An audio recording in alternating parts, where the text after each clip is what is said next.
खबर ये है कि यूएई ने $10 बिलियन की इन्वेस्टमेंट पाकिस्तान में अनाउंस की थी, जबकि साथ ही साथ अगर नेबर कंट्री इंडिया का देखें तो उसी यूएई ने $100 बिलियन की इन्वेस्टमेंट इंडिया में ना सिर्फ करने का ऐलान किया बल्कि ऑलरेडी कर चुका है। अगर हम इंडिया साइड कश्मीर की बात करें या मुख्तलिफ एरियाज की बात करें, वहां पे भी इस्लामिक कंट्रीज आके इन्वेस्टमेंट करते नजर आ रहे हैं। हमें कंपैरिजन करने का बहुत शौक रहता है, मतलब बेसिकली तो सीखना चाहिए लेकिन शौक रहता है। इसी के ऊपर बात करेंगे। मुस्लिम उम्मा भी है, इस्लामिक ब्रदर भी है, लेकिन यहाँ पे $10 बिलियन और वहाँ पे $100 बिलियन, क्या वजह है? दिलशाद भाई अस्सलाम वालेकुम। वालेकुम सलाम। कैसे हैं आप? अल्हम्दुलिल्लाह। क्या कहना चाहेंगे दिलशाद भाई, ये जो टॉपिक है 10 बिलियन एक साइड पे, 100 बिलियन एक साइड पे, और इससे ज्यादा इन्वेस्टमेंट ऑलरेडी जो कर चुका है, रीजन क्या समझते हैं? सबसे पहले तो मैं एक बहुत बड़ी स्टेटमेंट दूंगा कि पाकिस्तान इंडिया के करीब अगले 100 साल तक नहीं आ सकता।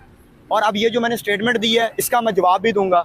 और इसके साथ आप जो पहले भी आपने हजारों वीडियोस बनाई हैं और भी यूट्यूबर्स बनाते होंगे, लेकिन ये कंपैरिजन करना काइंडली बंद कर दें। अब ये बात बहुत आगे निकल चुकी हुई है और ये बात क्यों आगे निकली है ये मैं आपको आगे समझाने की कोशिश करूंगा। ठीक हो गया। 100 साल तक आप कोई कंपैरिजन नहीं कर सकते इंडिया के नहीं दिलशाद भाई, इधर मैं ये कहना चाहूंगा, चले कंपैरिजन 100 साल नहीं, अगर हम 76 साल उनकी मतलब ये है कि 76 साल से उन्होंने दोबारा से स्टार्ट किया। वैसे तो हिंदुस्तान बड़ा पुराना है, लेकिन as a India as a country 76 साल, हमें भी 76 साल हुए। अगर हम अगले 76 साल फुल मेहनत करें तो क्या आपको नहीं लगता कहीं ना कहीं जी हम उनके करीब नहीं आ सकते? क्योंकि अगर देखें, अगर तो हमने लोगों को हमको की जन्नत में रखना है तो वो एक अलग बात है, लेकिन रियलिटी ये है। अब रियलिटी इस तरह क्यों है? अब आप देखेंगे जो रिसेंटली आपने बताया कि यूएई ने जो है वो इधर और हमारे यहाँ पे तो सिर्फ अनाउंस हुआ है। अब इसको पता नहीं अमली जमा पहनाया जाता है कि या नहीं पहनाया जाता, क्योंकि उतनी देर तक हो सकता है हमारी हुकूमत ही खत्म हो जाए, ये भी कोई गारंटी नहीं है।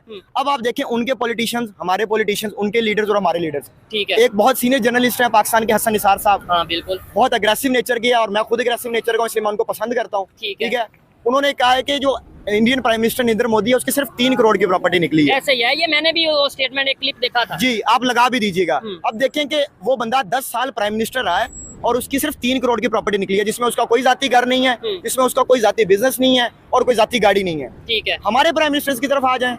हमारा प्राइम मिनिस्टर अभी जो प्राइम मिनिस्टर है उसका आप शुगर स्कैंडल देख लें, रमजान शुगर मिल देख लें, आपको ऐसे हजारों स्कैंडल मिल जाएंगे जिसमें आपको नजर आएगा कि वो हमारे कंट्री के साथ जर्नलिस्ट है पाकिस्तान के हसन निसार साहब। हाँ बिल्कुल, बहुत अग्रेसिव नेचर के, और मैं खुद अग्रेसिव नेचर का, इसलिए मैं उनको पसंद करता हूँ। ठीक है, उन्होंने कहा है कि जो Indian prime minister Narendra Modi है उसकी सिर्फ 3 करोड़ की प्रॉपर्टी निकली है। दुनिया की सबसे बड़ी जमहूरियत भारत के वजीर-आज़म नरेंद्र मोदी के सासों की मालियत 3 करोड़ रुपए, और उनके पास कोई घर कोई गाड़ी नहीं है जाती। थप्पड़ है।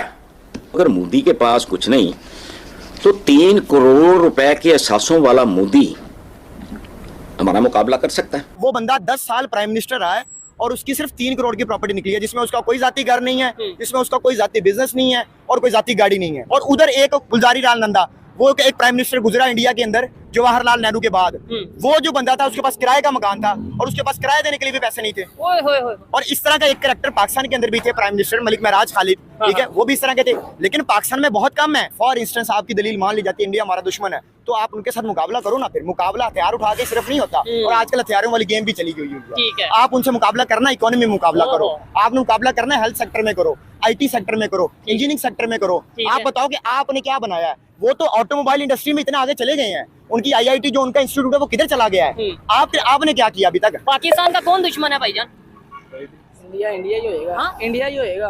और आप फलस्तीन, आप नहीं, फलस्तीन तो और इसके अच्छा। हाँ, मैं पिछले दिनों एक पुरानी वीडियो देख रहा था नरेंद्र मोदी की, जिसमें वो कह रहा था कि भाई हमारा पाकिस्तान के साथ मसला नहीं है, पाकिस्तान के साथ हमने कंपैरिजन करना छोड़ दिया है, वो अपनी 2 टाइम की रोटी पूरी कर लें, यही उनके लिए काफी है। मैंने with reference to Pakistan Hindustan को चलाने के तरीके 10 साल से ताला लगा दिया। वो अपना 2 टाइम की अच्छी रोटी खा ले, बस मुझे कोई उसमें समय गंवाने की जरूरत नहीं है। हम उनको दुश्मन समझते हैं, हम कंपैरिजन कर रहे हैं और वो हमें किसी